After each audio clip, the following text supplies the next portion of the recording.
Radhe Radhe everyone friends. जिस प्रकार मकर संक्रांति पर दान दक्षिणा, गर्म कपड़े और घर में यूज़ होने वाली वस्तुओं का दान का महत्व बताया गया है, वहीं पर कुछ कहानियों का भी बहुत अधिक महत्व बताया गया है।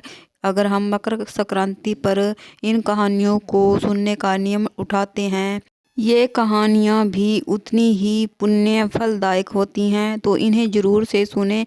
तो मेरे चैनल पर कहानियों की वीडियो अपलोड है, आप ज़रूर से सुने।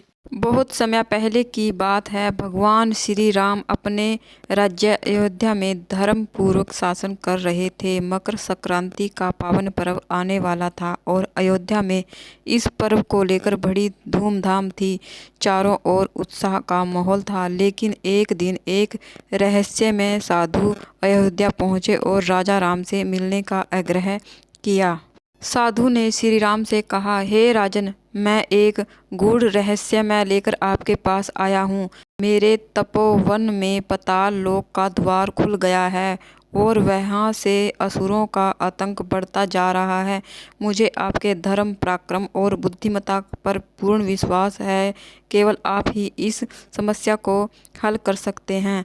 राम ने साधु की बात सुनी और तुरंत सहायता का वचन दिया। उन्होंने अपने भाइयों लक्ष्मण, भरत और शत्रुघ्न को राज्य की जिम्मेवारी सौंप दी।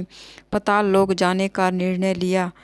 साधु के मार्गदर्शन में राम पाताल लोक के द्वार पर पहुंच गए। वहां उन्होंने एक बड़ा पहाड़ दिखाई दिया, जिसके पार किए बिना पाताल लोक में प्रवेश करना असंभव था।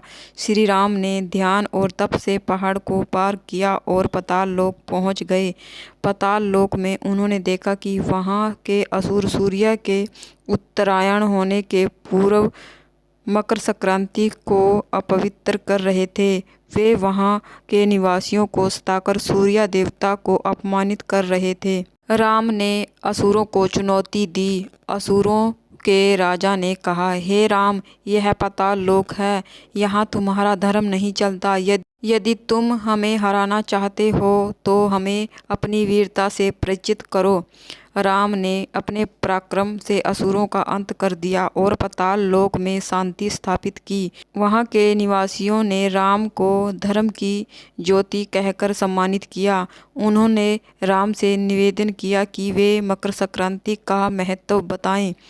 राम ने कहा, मकर संक्रांति केवल पर्व नहीं बल्कि जीवन में प्रकाश, सत्य और धर्म का प्रतीक है। इस दिन हमें अपने मन के अंधकार को दूर करके सत्य और उजाले की ओर बढ़ना चाहिए। यह दिन हमें दान, सेवा और समर्पण की शिक्षा देता है। राम ने पाताल लोक से लौटकर साधु और अपने राज्यवासियों को अपनी यात्रा की कथा सुनाई। अयोध्या के लोगों ने मकर संक्रांति को और भी उत्साह और श्रद्धा के साथ मनाना शुरू कर दिया।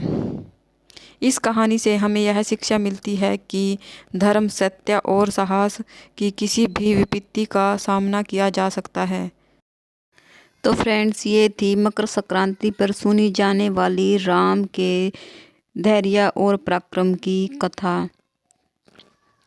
ये कथा हमें मकर संक्रांति पर जरूर सुननी चाहिए। इससे हमें बहुत ही पुण्य फल मिलता है। इसमें रही कमी को पूरा करती है। तो इतना सब कुछ करने के बाद कहीं ना कहीं हमारे पास से थोड़ी बहुत गलती हो जाती है, तो ये दक्षिणा उस कमी को पूरा करती है। तो दक्षिणा जरूर से रखें, जितना भी आप में सामर्थ्य है थोड़ी बहुत दक्षिणा जरूर से रखें।